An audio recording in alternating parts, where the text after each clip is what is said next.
And my guest is President of EcoHealth Alliance, Peter Daszak. Funded by federal government and other sources, but then try and take the science and do something with it on the ground. So that's the charity side. That's the 501c3 side of it. Got it. So I like to try and mix that together. I don't do that.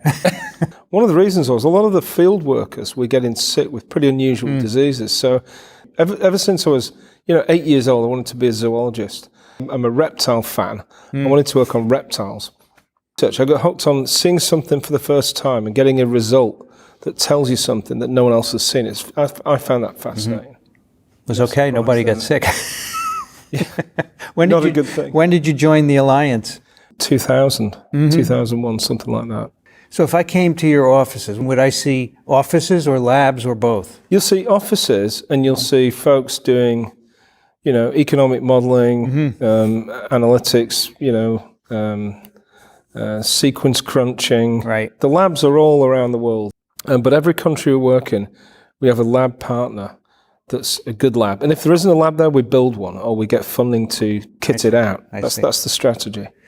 And so you have employees, obviously, right? What I like to do is mix up a lot of different. We've got an economist, a mathematician, a veterinary, a microbiologist, and they're all in the same room thinking about this one issue. How do you pay for all this? You have people give money, right? Raise money. We have this history of being a charitable sort of conservation, saving wildlife organization. So we've got all the major donors that support that. We've got the public that donate. We have a charity gala in New York every year. So we have all these sort of non-profit things we do. But over 80% of our funds comes from federal support. Is it difficult to raise enough money for your needs?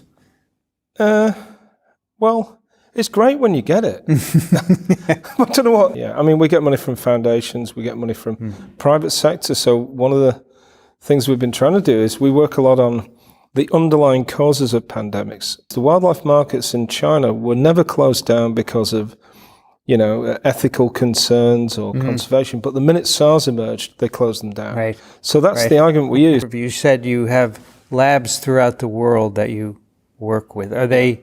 They're not employees of yours, though. You contract them, or some of them are? Usually we subcontract to labs, but we usually try and have in every country a country program officer.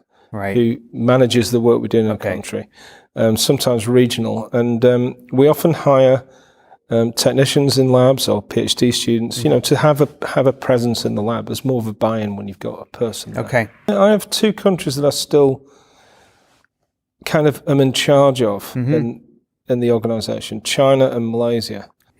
How many countries would you say you're in? Right now it's probably about 30 countries. Establishing biosurveillance networks in Western Asia. Oh, WabiNet. And yes, you have nice acronyms for all of these. Everything's got an acronym. WabiNet. Why Western Asia?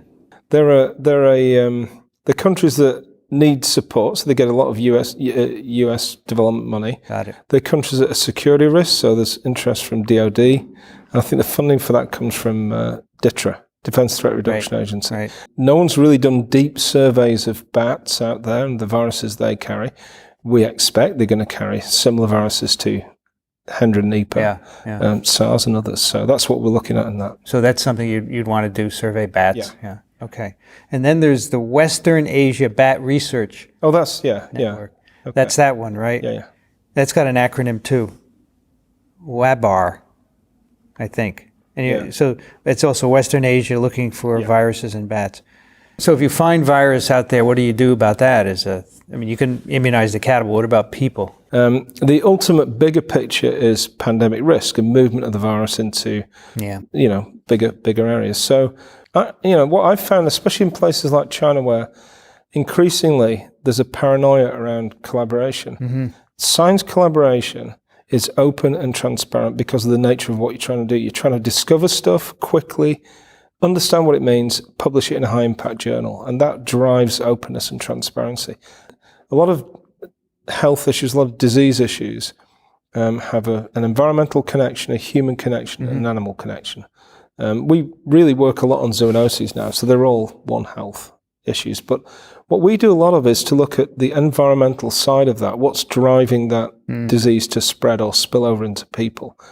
So, trying to understand patterns of ecology, patterns of environmental change, sometimes really long-term patterns, to get a better handle on what's going on the planet. Because these are rare viruses, even in the reservoir. Yeah.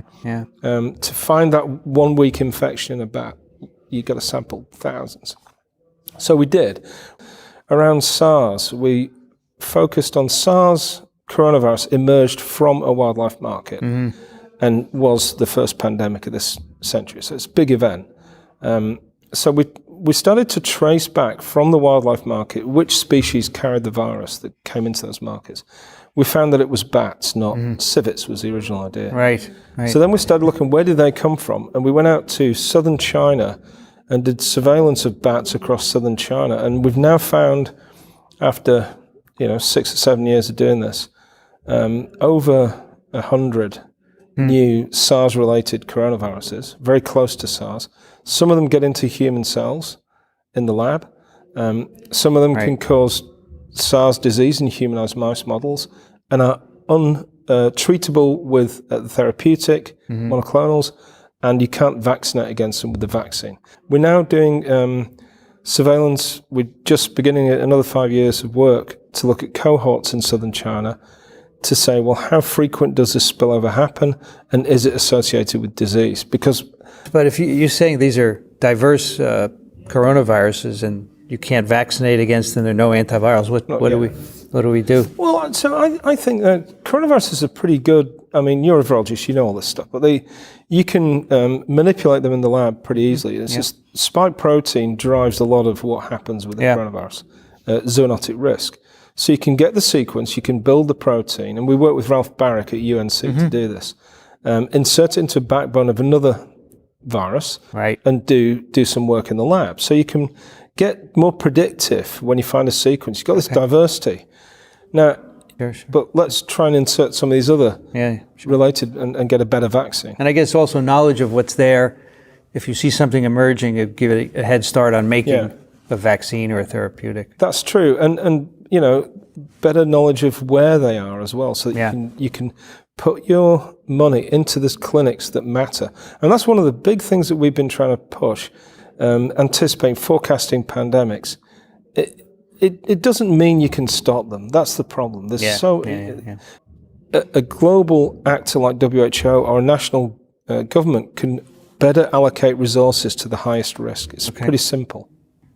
How do you know if you're getting results? I know you publish things, right? Are there any other metrics you use? Yeah, well, you're very good at asking the right questions there, because we're doing our strategic plan right now, and our board has said to us, you need to monitor and evaluate better. And it's true. It's notoriously hard to monitor conservation success.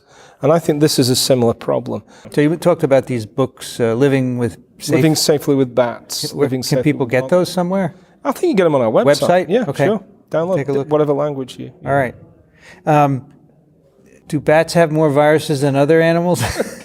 Are you having fun, by the way? I love it. Yeah, I love this work. Even when it's wrong, even when you find out that your analysis shows it's not a big deal after all. If you have questions about anything you hear, twiv@microbe.tv. And if you like what we do, consider supporting us financially. You can go to microbe.tv/contribute to make a contribution. My guest on this special episode, Eco Health Alliance President Peter Daszak. Where can listeners go if they want to help you? Go to ecohealthalliance.org.